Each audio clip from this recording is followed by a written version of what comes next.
Okay. So, of course, that is not to say that, I'm not expecting that you will remember some things. Some things will be expected to be coming from memory, but most of the time I try to make sure that that it's the understanding that stands out rather than just the memory. And of course, I don't know if you guys took the mock test yesterday. Did any of you try it out? Yes, sir. Yeah, how was it? It's fairly straightforward, right? Yeah. Yeah, I mean, you guys are all tech savvy, you know how to use the internet and so on. So I don't think that should be a problem for all of you. Sir, it was similar to JEE Advanced. Yeah, whatever. I mean, although I've never written the JE in my life, all right? So I don't know how the JE is or the JE Advanced is. And even in those days when JE was being given, it was not, it was pen and paper. It was not, you know. Anyway, so yeah, so today we are going to be talking about unit hydrographs. Okay, let's look at. Okay, there's only 10 people in the class.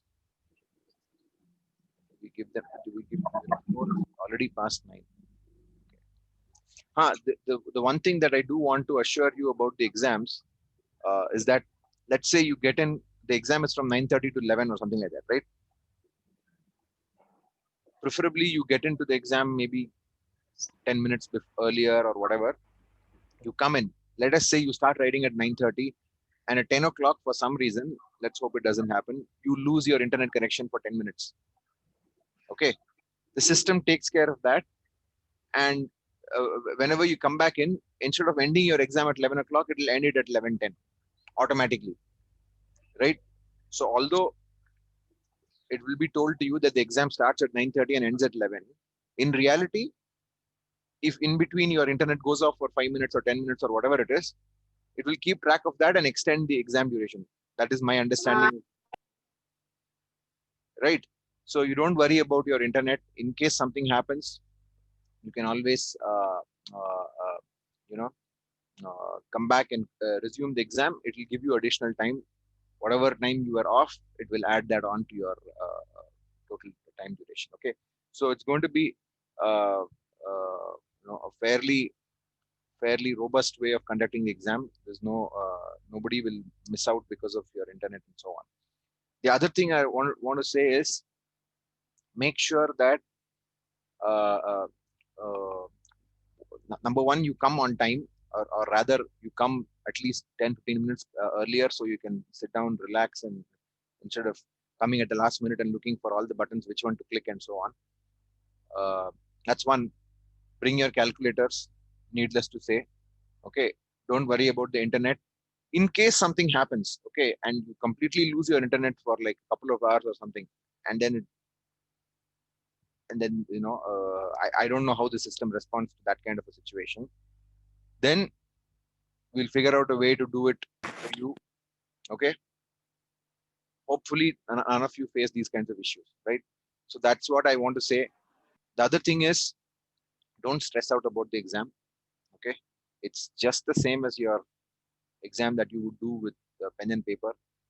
It's just a little bit complicated because of the situation. I'm going to try to make sure that uh, the, the kind of questions that you will normally expect, right, given this kind of a situation, it will not. Okay, this is one thing that I always try in my exams. There are no trick questions in my exam. Okay, there are no trick questions. I don't try to fool you with some information, and there's no tricks. It's all straightforward. You have to read the problem statement carefully, whatever it is.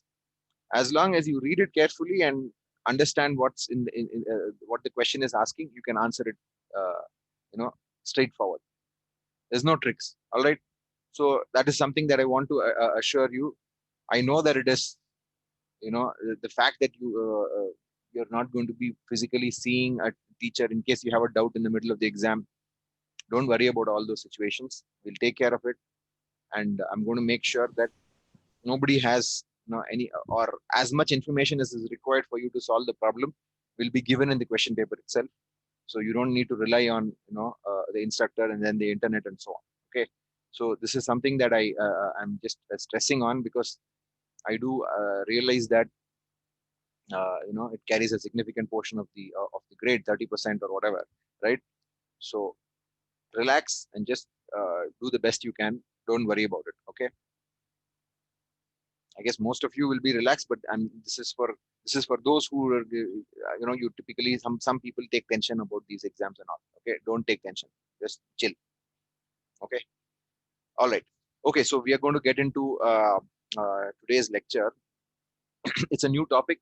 This isn't part of your midterm exam. Okay, whatever we did until the last class is the syllabus for your midterm exam. Okay, so we are going to be talking about this concept of what is called a unit hydrograph, right? But before we get into unit hydrographs, I want to give you a little bit of a background on. Uh, okay, I see some lag in the. Okay, so we've already discussed about the idea of a hydrograph, right? So you're all familiar with what a hydrograph is. In particular, a stream flow hydrograph. Stream flow hydrograph is basically made up of two components, right? What are those?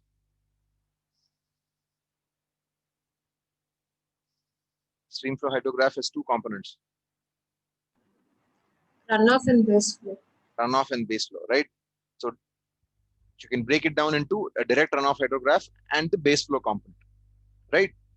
So now, this given I know if I have a particular kind of a rainfall event happening, right? We've already looked at various methods to predict the flood hydrograph, right? We looked at the phi index approach. We looked at using the infiltration equations. We looked at what was that, the curve number method. We looked at the runoff coefficient and so on, right? So many different ways of predicting what the flood or the runoff that will result from a given rainfall event, right? We've done it, all of these different methods. But the problem with all of these methods, okay, some of them are very good, right? But some of them are not very easy to implement on a relatively large watershed, right? So there's two problems with these all of these methods that we discussed. Number one, some of them may be very difficult to implement, right? Or the other problem is that it may not be very effective. Okay, so when I say it's difficult to implement, what I mean is, so for instance, if you want to use the infiltration equations to predict the flood hydrograph for a rainfall event, you need to know the soil type over the entire watershed. Okay, the entire watershed may be a relatively large area, like hundreds of square kilometers or thousands of square kilometers, whatever, depending on the size that you're looking at. You need to know the kind of soil that's present at every part of in every part of your watershed. You need to know the initial moisture conditions there. You need to know the properties of that soil and so on. And only then you can apply those infiltration equations. Although you can use some empirical data on okay, so this is the kind of soil here. This is the usually expected value of hydraulic conductivity and so on. So all of those things are available in the literature. You can go and to a standard textbook or a table and obtain these values, but still it would be very difficult for you to implement it for a large area, right? Similarly with the case with the curve number or the runoff coefficient approach, right? All of these approaches require you to know different parameters in different parts of the watershed, right? So therefore it might be a little bit difficult to implement, right? Or it might not be very effective. For different situations it may change, right? So you may have land use data from 10 years back, for example, okay, and in the 10 years later, maybe the land use has changed, right? So even if whichever city you are living in or wherever you're living in, you will notice that 5 years back there were no buildings, and suddenly 5 years later you see that there are lots of buildings in that area and so on, right? So the land use also changes. So in that sense, it might not be very effective, right? Of course, this problem is always going to be there, right? Especially when a city is developing or when an area is developing. Initially, it might be very barren land or agricultural land or forest land. But as time goes on, you see some kind of activity happening. So that problem is always going to be there no matter which approach you take, right? So therefore, there are these different challenges in trying to approach water, in trying to use these approaches that we've discussed up to this point, right?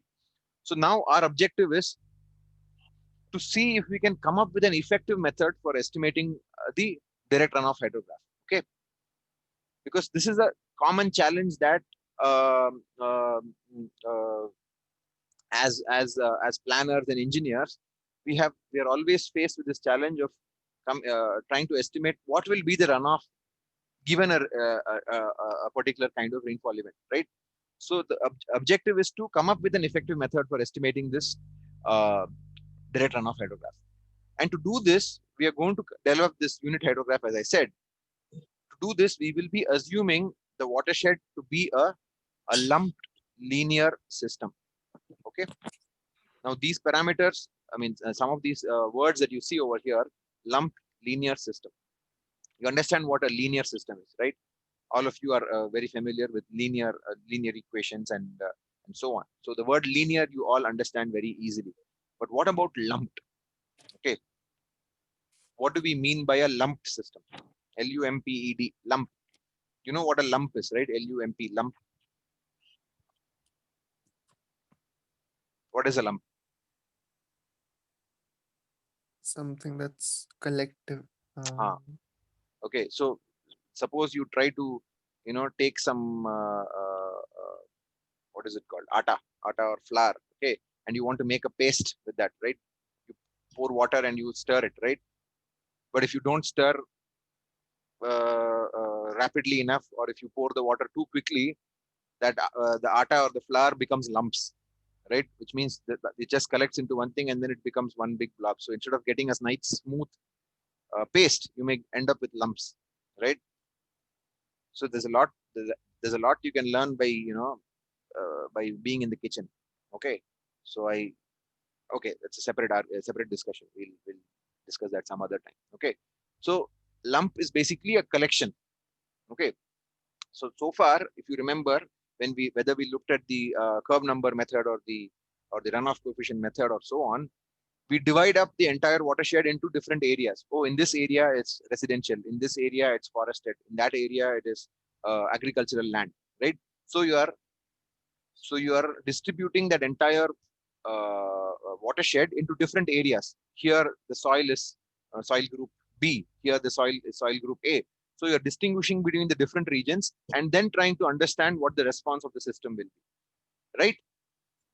But instead of that, if I assume that the entire watershed is a lumped system, which means I just put all of this into the watershed and say, I'll just observe how the watershed behaves to this entire area. Okay, I don't care whether here it's a residential region, there it is some other soil type, here it is some other slope, and so on. I don't care about all that. I just look at the entire watershed as one big box, right? So that is what we mean by a lumped linear system. Okay, I'll describe this a little bit in detail as we go on. Okay, so let us do a little bit of mathematics to understand what I mean by these different terminologies that I've used. A lumped linear system. Okay, so now you know why we are doing this. Okay, we are trying to come up with an approach that will assume the watershed is a linear system, a lumped system, and it will predict the response of the watershed to a given rainfall event. Okay, so that is the objective for us. So you know what the objective is. So you have to, so whatever you're going to, the mathematics that you're going to look at now, you have to understand it from the perspective of what our objective is. Our objective is to come up with an approach that will allow us to predict the response of the watershed given a rainfall event. Okay, that is our objective. All right. So let's go back and do a little bit of mathematics. Okay, so assume we have, so far we've been looking at watersheds as distributed. So this is what I said already, right? We've been looking at watersheds as distributed systems where you have varying curve numbers, soil types, land use, runoff coefficients, etc. Right? So instead of doing this, we are going to look at the watershed as a lumped system, right? So that's what I discussed so far, right? So then that will allow you to study the overall response of the system. Okay, let me quickly go through this. I've already described this, all of this. So we are going to assume the watershed is a linear system. So what do we mean by a linear system? If the response to a unit input is known, right? If I know that for 1 centimeter of rainfall, the watershed will have a response of X cubic meters of runoff, then for 2 centimeters of rainfall, the runoff will be 2x cubic meters, right? So that's what we mean by a linear system. If I know the response for a unit input, then for any other input, I can infer the response, the output, right? So when I say response, I mean if I have rainfall, the response is the runoff, right? So the word response that I'm using here refers to, in the case of a watershed, I'm talking about runoff. And when I say input, I mean rainfall, right? So if I know the runoff produced by a unit rainfall event, then for any other rainfall event, any other input, right? It could be a 2 centimeter rainfall, it could be 3 centimeters, it could be 0.8 centimeters, it could be 1.5, whatever it is. I simply multiply that by the appropriate factor, right? If it is 2, I double it. If it is 3, I triple it. If it is 0.8, I multiply it by 0.8. If it is 1.2, I multiply it by 1.2, and so on, right? So that's what the meaning of assuming the watershed to be a linear system is. If I assume it's a linear system, this is what I imply. Okay? Is that okay? So far we've been looking at it, describing it in words. Now we are going to try to describe it in using equations. Okay, let's just quickly go through this. So imagine a general hydrologic system. Okay, a general hydrologic system. We are not looking at any particular general system. For any hydrologic system, this equation of continuity holds. You remember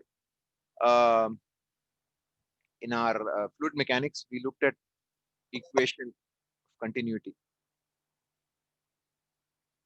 which is basically conservation of mass, right? What does Yes, it sir. say?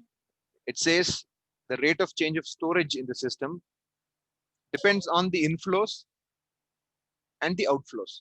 So I here refers to inflows and Q refers to outflows. Okay, this is some kind of typical uh, terminology that we use, right? Now this you can understand it intuitively if you want, right? You can think of a bucket which has got a hole at the bottom which is leaking, right? The rate of change of storage in the bucket depends on how much water is coming into the bucket through the tap and the rate at which water is leaving through the leaking out through the bottom of the bucket, right? So the rate of change of storage in the bucket depends on the rate at which water is coming in and the rate at which water is leaving the bucket. All right. Or you can even look at it from, if you remember, we did the Reynolds transport theorem and so on, right? So you can look at it mathematically using your Reynolds transport theorem, or physically, or you can have your very intuitive way of understanding it. So for any general hydrologic system, this equation holds good. I'm sure all of you agree with me, right? So now, I'm going to, instead of looking at the rate of change of storage, I'll try to look at the storage itself. Okay.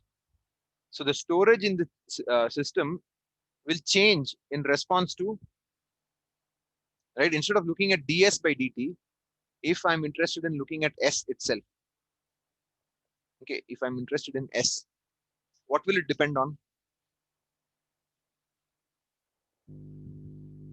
It will depend on, oh, I'm sorry. It will depend on I, which is the inflow coming into the system. It will depend on Q, which is the outflow. If I is changing, right? If I is changing as a function of time, then it also depends on the rate at which I is changing, right? Di by dt, right? You understand what I mean by this? The storage in Yes. the system not only depends on what is coming in at any given point in time, also depends on how fast that input is changing as a function of time, if it is changing as a function of time. Similarly, dq by dt, if the outflow is changing as a function of time, it not only depends on q, it also depends on dq by dt and higher order terms, d square I by dt square, d square q by dt square, and so on, right? So if I'm traveling from point A to point B, right, the time it takes for you to travel not only depends on your current velocity, but it also depends on your acceleration, right? You know that equation, right? S equal to ut plus half at square. If your initial velocity is u, but you're accelerating constantly at if you're accelerating constantly, then it's ut plus half at square, assuming the acceleration is constant. But what if at different times your acceleration also changes, right? So that's your so you can have even higher order terms, right?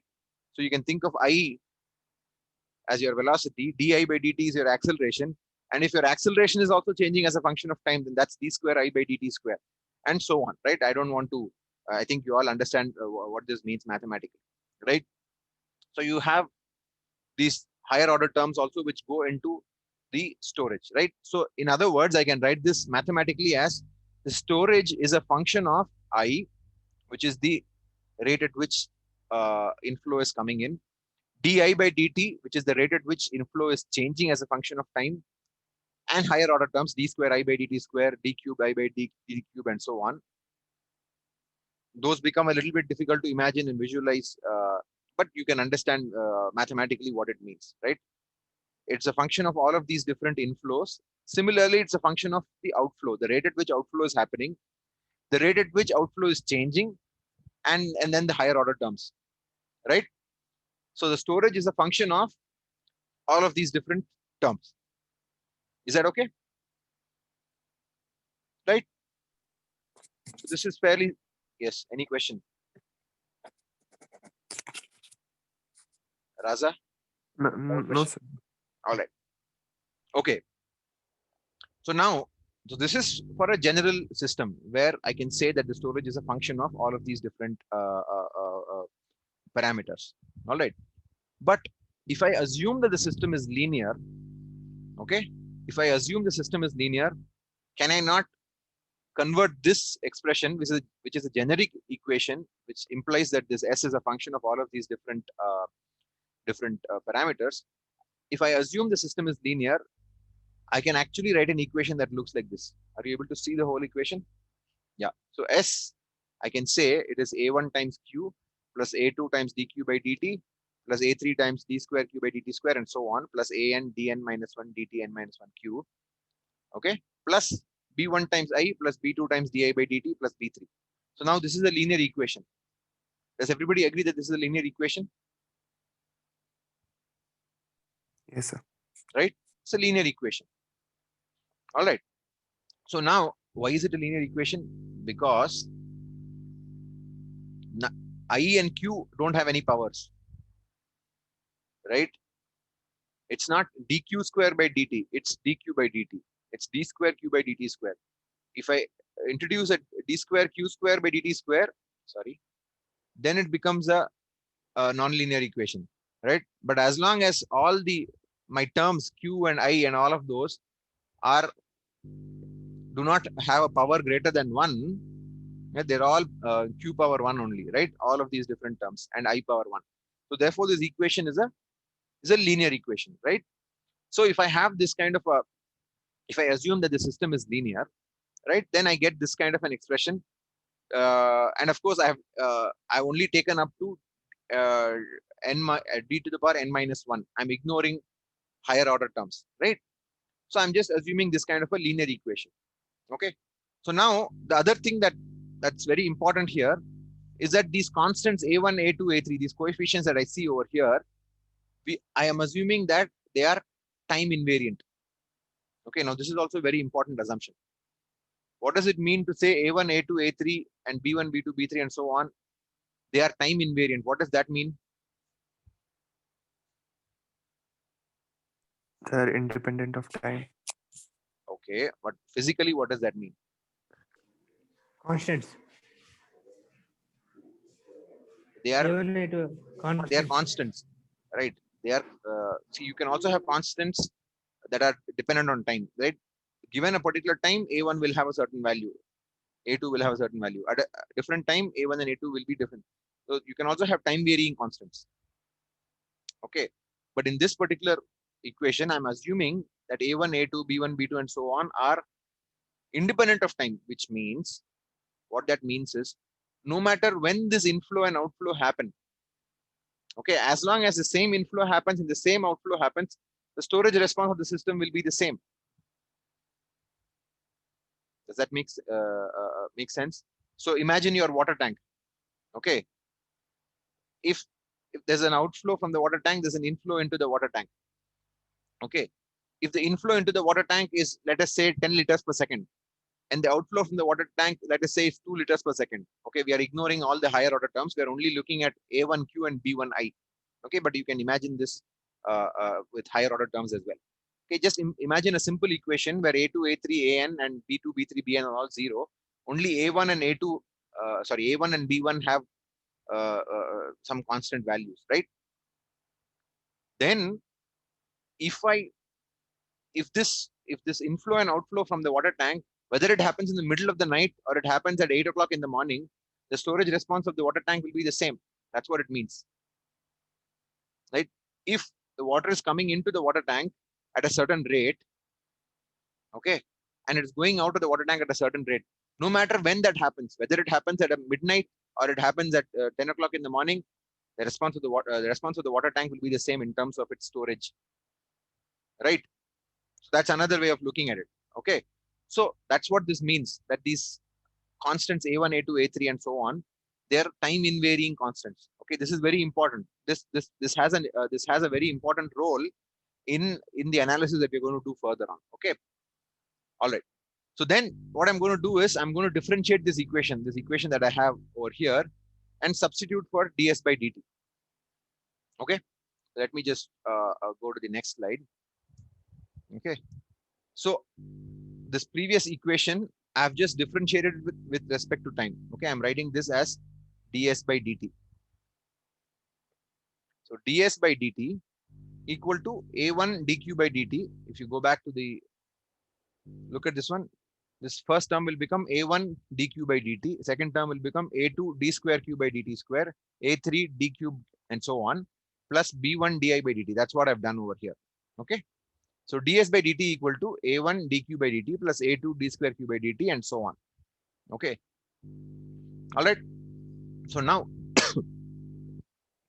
now what is ds by dt? If you remember from the previous slide, what is ds by dt?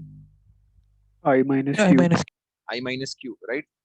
So I simply substitute this into the equation. I minus q equal to a1 dq by dt plus and so on.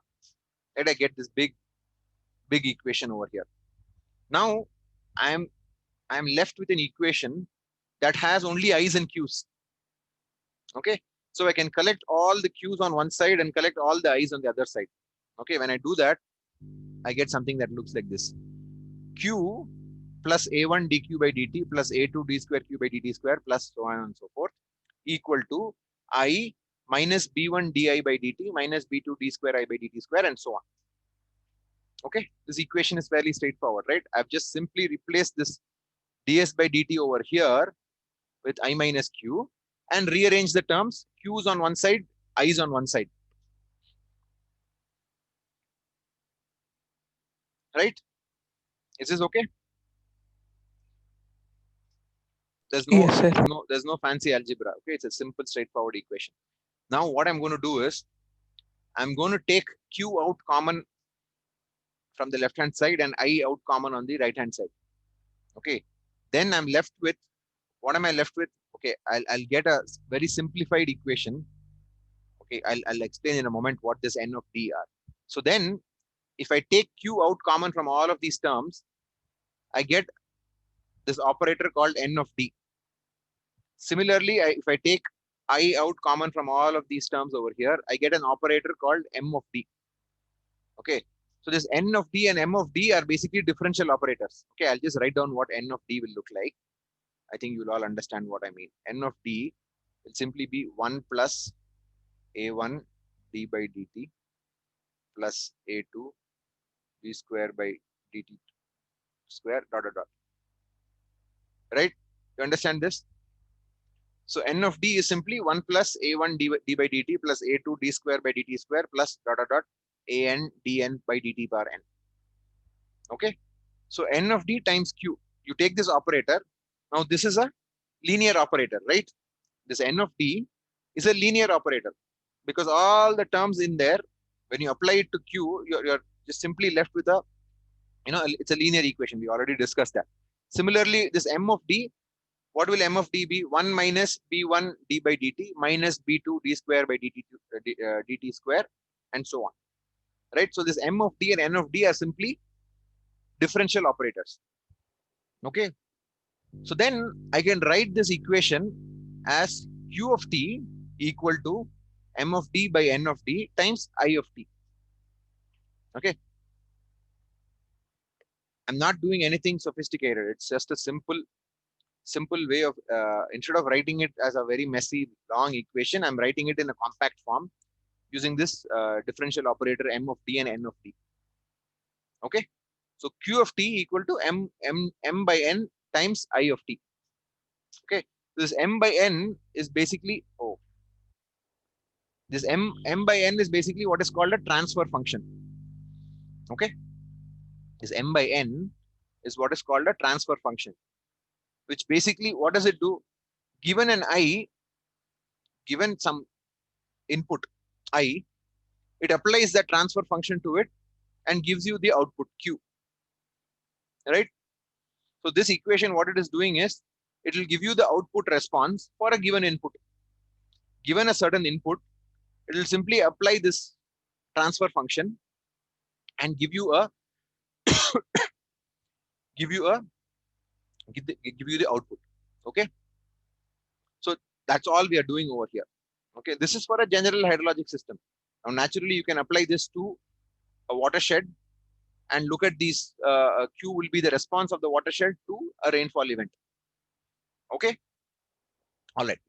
So now, the interesting thing with whatever we have done so far is that we have come up with this equation that we have come up with is a linear equation. Okay. It's a linear transfer function which allows you to predict the response of your system to a given input. Okay. And since we have assumed it's a linear system, there are two very important principles that apply to linear systems. Right? I already discussed this before. I'm going to again specify this. Right? So if I have a certain solution f of q for this equation, if I multiply it by a constant c, right? If f of q is an equation for that solution, that's equation that we saw before, q of t equal to md by nd times it. If one of the solutions is f of q, right? Then if I multiply it by a constant c, the resulting function c times f of q is also a function. Right? You might have learned this in your differential equations. I hope you've taken a differential equations class. Right? When you have a homogeneous differential equation, or even a non-homogeneous differential equation, right? Particularly in homogeneous equations, if I have a solution, even a product of that, a product by some constant c, will also give you a function, which will also be a solution. Oh, sorry, it should be resulting function is also a solution, not a function. Okay, this should be solution. I'll correct this. Okay, this will be solution. Okay, this is what is called the principle of proportionality. Okay. All right. The other interesting aspect of a linear system is, if there are two solutions, f1q and f2q, if you add them together, the resulting solution f1q plus f2q is also a solution. See, I've just completely messed up. Here I've written solution twice, there I've written function twice. So the resulting function f1 of q plus f2 of q is also a solution. Now this is what is called principle of superposition, right? So you might have learned this in your in a mathematics class if you've already taken one. If not, I strongly encourage you to take a differential equations mathematics class. I think you should have got an opportunity to take it. Anyway, okay. So this is fairly straightforward. So you know, very readily understand these ideas. Okay. So now, in the context of the direct runoff hydrograph, right? So all of this is fine. Mathematically, it's okay. But what does this mean in the context of the direct runoff hydrograph that we are interested in looking at, right? If response to 1 centimeter of rainfall is known, right? If I know the response of the watershed to 1 centimeter of rainfall, then I can easily find out what is the response to n centimeters of rainfall. right? Straightforward, simply multiplied by n.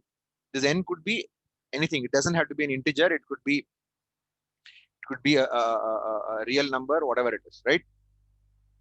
As long as I know the response to 1 centimeter, I know the response to n centimeters.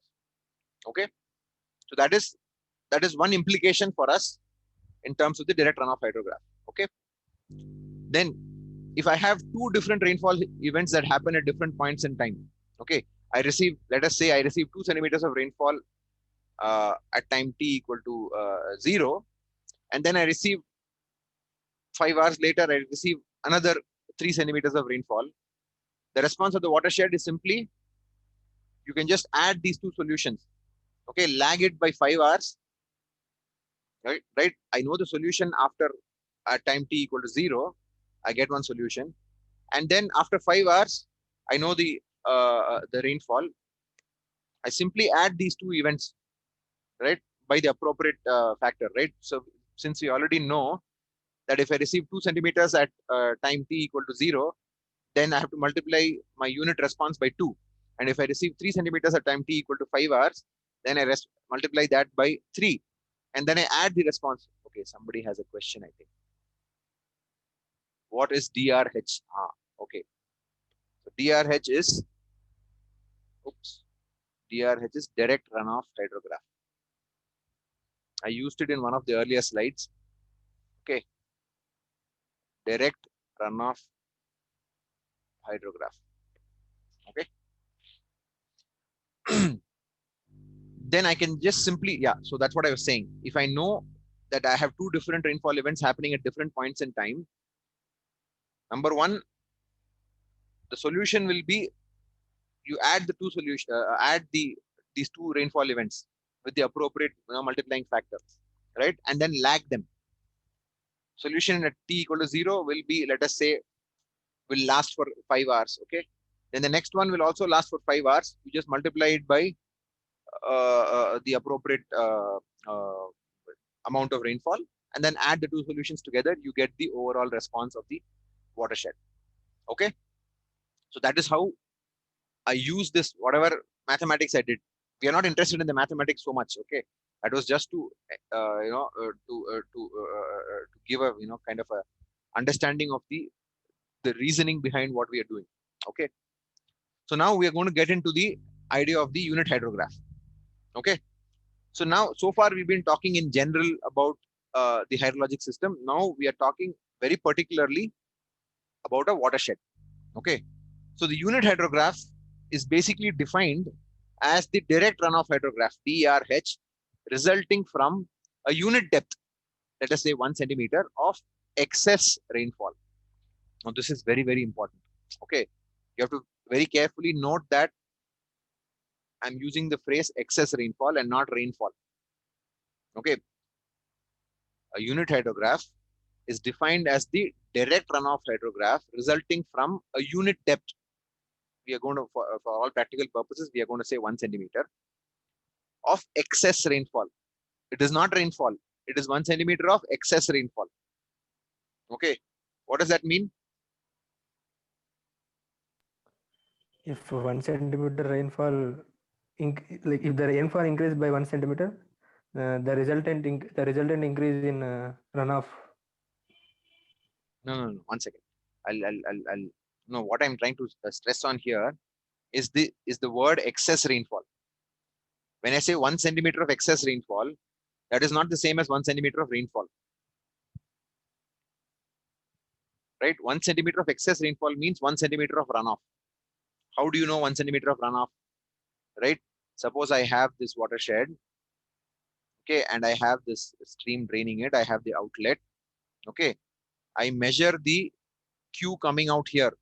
I measure the total volume of runoff coming out here due to a rainfall event. Okay, I take that volume and divide it by the area of the watershed. Volume divided by area will give you runoff depth. Okay, so if that runoff depth is 1 centimeter, whichever direct runoff hydrograph results from a runoff depth of 1 centimeter, I will say that that direct runoff hydrograph is nothing but a unit hydrograph. A unit hydrograph is nothing but a direct runoff hydrograph. Okay. Except that the only qualification is that it must result from an excess rainfall of 1 centimeter, or in other words, it must result from a runoff depth of 1 centimeter. Okay. This is very critical. Okay. This 1 centimeter of excess rainfall may have happened due to 2 centimeters of rainfall. Okay. I may have received 2 centimeters of rainfall, for example. I'm just saying 2. Okay. It could be any number. I may have received 2 centimeters of rainfall. I may have received 1.8 centimeters of rainfall, whatever it is. But if the runoff generated is 1 centimeter, then that direct runoff hydrograph is what I call a unit hydrograph. Is that okay? Okay. Yes. Yes, sir. I didn't hear you. Can you say that again?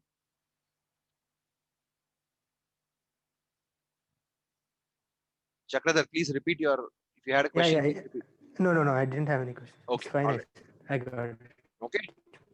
So the unit hydrograph is defined as the direct runoff hydrograph resulting from unit depth of excess rainfall. Okay. Since we are using SI units, therefore I say 1 centimeter. It could also be 1 inch. It could also be 1 meter. That's an exaggeration. Okay. It could also be 1 millimeter, whatever it is. Right. Because once I know it for 1 centimeter or 1 millimeter, whatever it is, for any other number, I can simply multiply it, right? So that is the definition of the direct runoff hydrograph. Definition of the unit hydrograph. Okay. So now the assumptions that go into it. Now there are 2 major assumptions. I'll talk about that. There are actually some more assumptions. The 2 major assumptions I'll talk about. The other 2 you're already familiar with. Okay. This unit hydrograph is applicable for a specified duration. Okay. Say D hours. Now what I mean by that is, for a given watershed, okay, if let us say I receive 1 centimeter of excess rainfall in 3 hours, okay, then that hydrograph is called a 3-hour unit hydrograph. Okay. If I receive 1 centimeter of excess rainfall in 5 hours, then that is called a 5-hour unit hydrograph. Okay. If I receive 1 centimeter of excess rainfall in D hours, then I will call that a D-hour unit hydrograph. Okay. I hope you're understanding what I'm saying. If this 1 centimeter of excess rainfall is produced in different durations of time, right? So you may get 1 centimeter of excess rainfall in 1 hour. You may get 1 centimeter of excess rainfall in 5 hours. You may get 1 centimeter of excess rainfall in any number of hours, right? So accordingly, my unit hydrograph will be called a 3-hour unit hydrograph, or a 5-hour unit hydrograph, or a 2-hour unit hydrograph, right? So the same watershed may have different unit hydrographs corresponding to different times. Okay.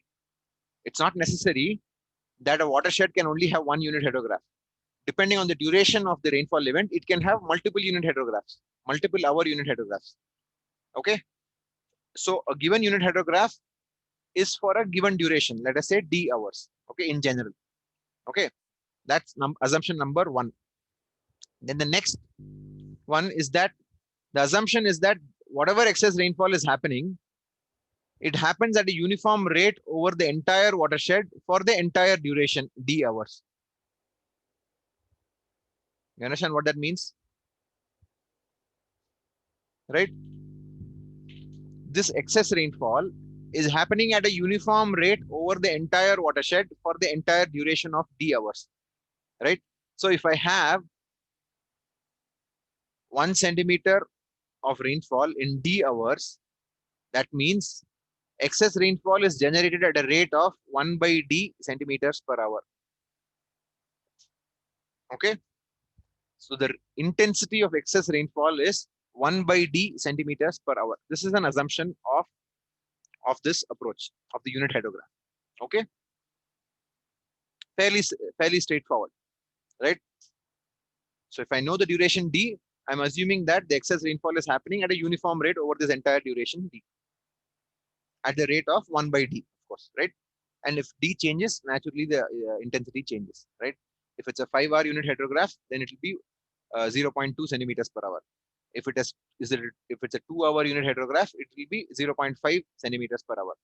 If it is a 3-hour unit hydrograph, it will be 0.33 centimeters per hour, and so on. Okay, that is the rate of excess rainfall. All right. Okay. The other two assumptions we have already discussed it. It's time invariant, no matter when this excess rainfall happens.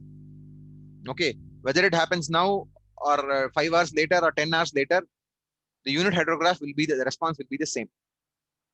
Okay, this is a very important assumption. So that is assumption number 3. This, of course, we've discussed it already in the general concept. Okay, and then of course that it's a linear response.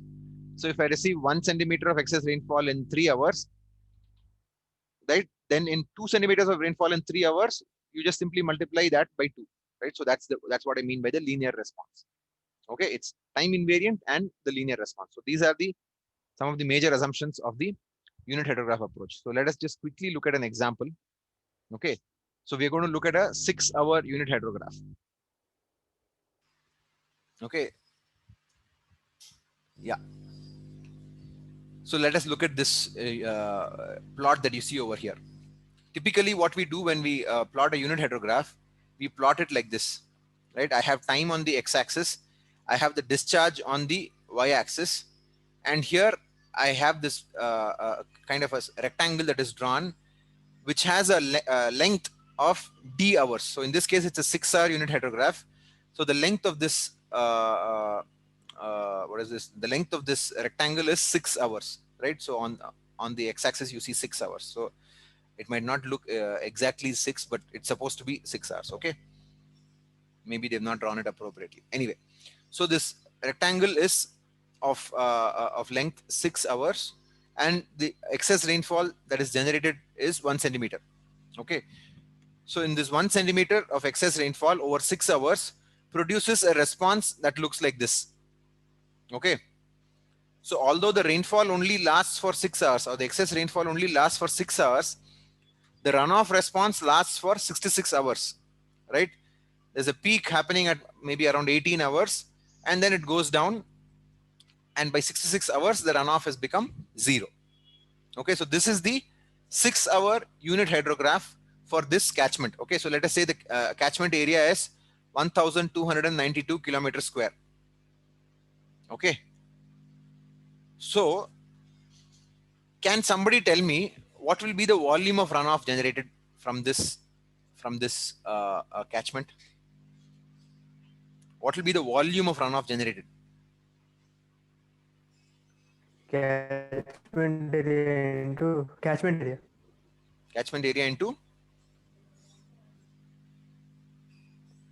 1 centimeter. Catchment area into 1 centimeter, right? So the volume of runoff will simply be area into 1 centimeter. Okay, which in this case is 1292 into 10 power 6 meter square into 1 by 100 meters. So it will come to, I think it will come to 1292 into 10 power 4. Okay, I may have made a mistake, but yeah. In other words, the volume of runoff generated by this unit hydrograph is simply 1292 into 10 power 4 cubic meters, which you can also verify it. The area under this curve, this hydrograph that you see, must also be exactly equal to 1292 into 10 power 4 cubic meters, right? Because this is giving you the rate as a function of time. So if you integrate this entire area under this curve, you should get the volume of runoff. Okay, that's fairly easy. Now we'll quickly solve one. There's nothing to solve. I'll just explain it. Okay, so given below are the ordinates of a 6-hour unit hydrograph for a catchment. Calculate the ordinates of the direct runoff hydrograph due to an excess rainfall of 3.5 centimeters occurring in 6 hours. Now this is very important, right?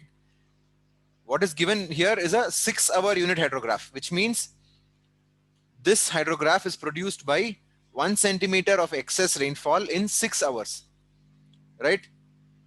So if 1 centimeter of excess rainfall produces this unit hydrograph, then 3.5 centimeters of excess rainfall in 6 hours will produce, what will it do?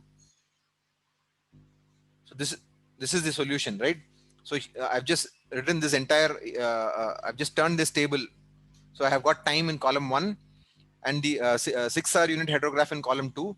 Column 3 is simply column 2 multiplied by 3.5. That's it. So easy. You just look at it. 25 times 3.5, 87.5. 50 times 3.5, 175, and so on. So this is the direct runoff hydrograph. Note this. So this is the unit hydrograph. That automatically implies that this is the response to 1 centimeter of excess rainfall. This direct runoff hydrograph is the response to 3.5 centimeters of excess rainfall. Okay. It's very, very easy. All right. I have one more example. Let me quickly go. So this is what it looks like. So the unit hydrograph looks like this. The direct runoff hydrograph for 3.5 centimeters is simply this one multiplied by 3.5. I've just multiplied it by 3.5 and I get this response. Okay. One more. Okay. 2 storms, each of 6-hour duration and having rainfall excess values of 3 and 2 centimeters respectively, occur successively. Okay. Which means I have from 0 to 6 hours, I receive 3 centimeters of excess rainfall. From 6 to 12 hours, I receive 2 centimeters of excess rainfall. Okay. Yeah. The 2 centimeter excess rainfall follows the 3 centimeter rain. Okay. The 6-hour unit hydrograph for the catchment is the same as given in the previous example. Calculate the resulting direct runoff hydrograph. Okay. So what do? This is the 6-hour unit hydrograph, the same as this previous problem, 0, 25, 50, so on, it's given. Then in the first 6 hours, I receive 3 centimeters of excess rainfall. So I multiply it by 3 and I get this column number 3. The next one is received after 6 hours. Okay. So I have to lag it by 6 hours. So the same one, I lagged it by 6 hours and multiplied by 2, right? You see over here, this 0 multiplied by 2 comes here. This 25 multiplied by 2 comes here. 50 multiplied by 2 comes here. It all gets lagged by 6 hours. And then you get the 4th column. The 5th column is simply the overall response of the watershed, which will be column 3 plus column 4. Right? So I have the response, the initial response, and then the response after 6 hours. The summation of the two is the overall response. That's it. It's very, very easy. Okay. Very straightforward. There's we'll work further with more problems. And okay, so between now and Monday, we're not going to meet. So all the best for your exam. Prepare well. Don't take too much tension. You'll all do well. Don't worry about it. Okay. So all the best. We will meet on Monday during the exam. Okay. So Monday, I guess we are not having the exam. No, sorry, we're not having the class. We are having only the exam. Okay. All right. Thank you very much. Email me, call me, WhatsApp me if you have any questions. All right. Take care, guys. Bye.